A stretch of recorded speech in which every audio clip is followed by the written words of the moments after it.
Box to box overlap, and England have just beaten Argentina 27-10 in Marseille. Wow. I did not believe in England. I didn't even think they were going to win this game. I didn't think they'd have a chance to even be close to even getting a result, even with 10 minutes to go. For them to go out and actually lead 27-3 with 10 minutes to go, not even 10 minutes, with 4 minutes to go, because Argentina scored their try in 79th minute, 80th minute actually, the 79-20 something. That was impressive. That was something else.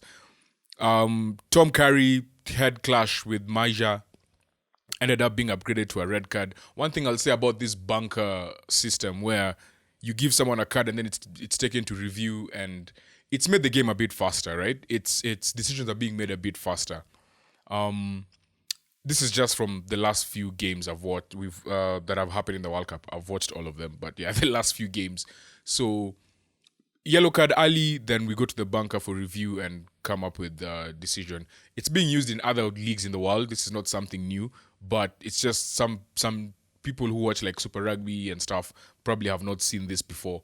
I think it's making the game faster, which is good. We do not want decisions to take 10 minutes. These decisions they can change the course of tournaments and winners and legacies, and just having to make this in a split decision, it's a bit unfair on some of the refs, I'll say. But with this bunker system, I think it's the right way moving forward. Anyway, enough with the refereeing. I think the refereeing was actually really good today. Just officiating generally was really good.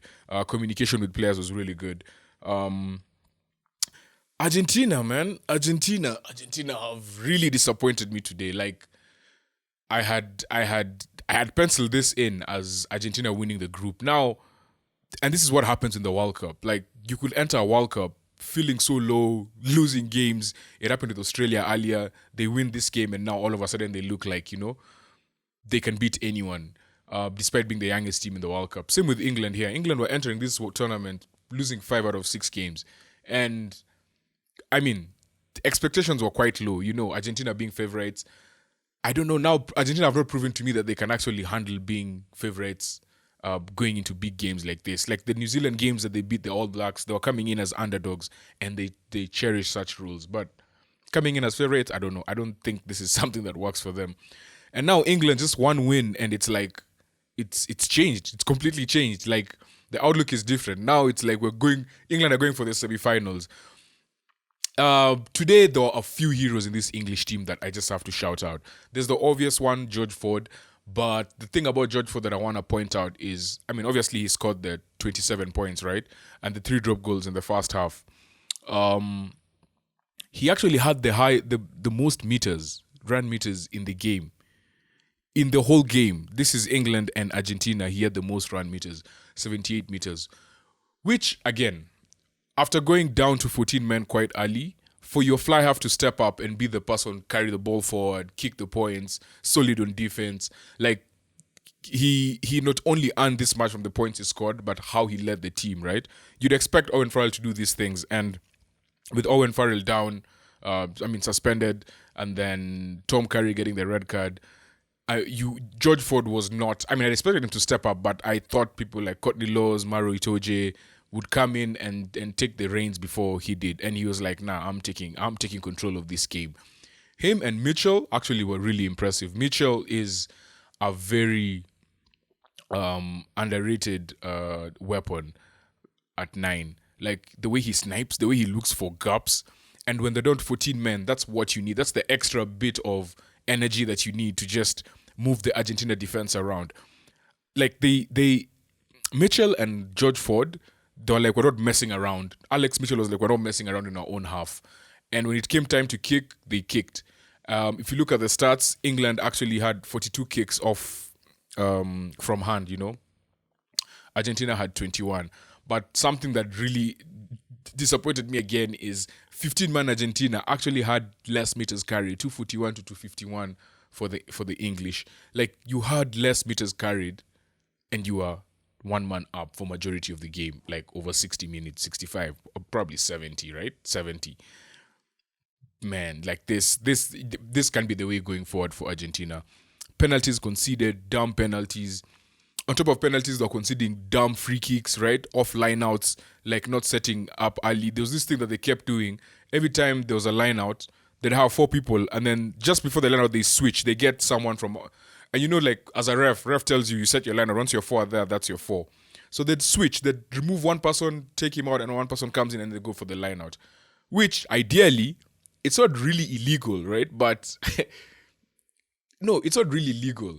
Is it though? I mean, all I know is you like that shifting and changing at some point, it becomes objective from the referee's eyes. If you're just doing it for confusion, like it's like it doesn't. I don't think it's something that the ref was going to accept for much longer, And they considered two lineouts like that. Or rather, give away possession on two lineouts, and those two lineouts ended up being points for the English. And yeah, man, George Ford was immense. One battle that I really loved in the midfield was Tuilagi against Chocobares. The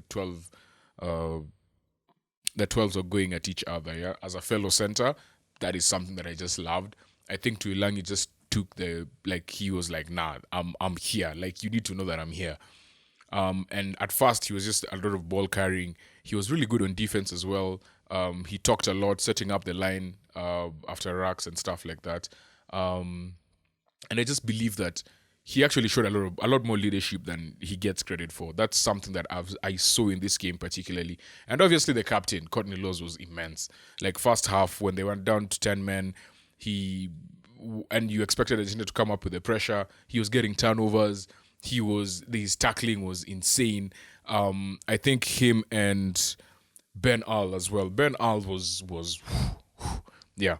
So Ben Al and Courtney Laws really held that squad together when things were looking bleak, And yeah, at that point they didn't have possession, they didn't have territory, they didn't have anything, and they just started carrying the ball with more confidence, and that's what ended up leading to them getting in positions where George Ford could actually kick drop goals, So yeah, for me, the people that really impressed me in this game, obviously there's George Ford. Everyone is going to speak about George Ford, and yeah, he deserves it. He's probably man of the match. On top of having the most meters run, he actually had he had the most carries across the gain line, 6 in the whole game. Like that to me is still insane. The leadership he showed was just mad. Argentina had 75% of territory, but I only saw them in the 22 twice. They had a lot of territory, but it wasn't translating, and it wasn't in positions that could hurt England. England did very well in not playing in dangerous areas. So yeah, all in all, this is a massive win for England. This changes everything for them. Like, the outlook is different. The fans are happy. The coach is happy. The squad is together. The players who didn't play in this game, right? Like your Bini Vulipolas and Owen Farrell, now they've seen the baseline. They've like, okay, these guys can actually do a job. And they know that when they come back, they have to step up, right? Because right now, they can't, apart from Owen Farrell, obviously. I mean, obviously Bini Vunipola as well. When he comes back, he has to start. But these guys have shown that they can do a job. And that just brings the squad together. And it shows other people, like, the competition is real in this squad. Like, you can't come and mess around,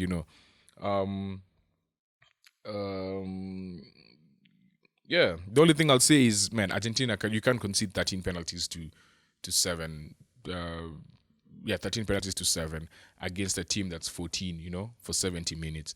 Like, that's going to cost you at the end of the day. For Argentina, it was just a matter of execution. The execution was not there. It was lacking today. Yeah, they'll just have to learn from this. I don't know what else they can do. The most important thing, I thought England's kicking game was immense. And not only their kicking game, Stewart, like, when the ball was coming at him, he had a lot of control. Like, it's Stewart. We expect that from him. But the pressure he was putting on the kicks that were going to Argentina actually started really well, right? Like, Maila,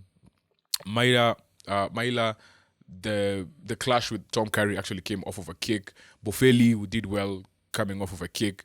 At like the first 15 minutes, it was like You kick, we catch, you kick, we catch, and it was very balanced. But then after like 20 minutes, it's like the kicking game changed. It's like now they're kicking a bit more into space, not entirely into hand. The kicks were a bit more accurate. This is something that I had an issue with Namibia earlier, and I said it in the previous recap for Namibia versus Italy. Sometimes you don't have to kick far.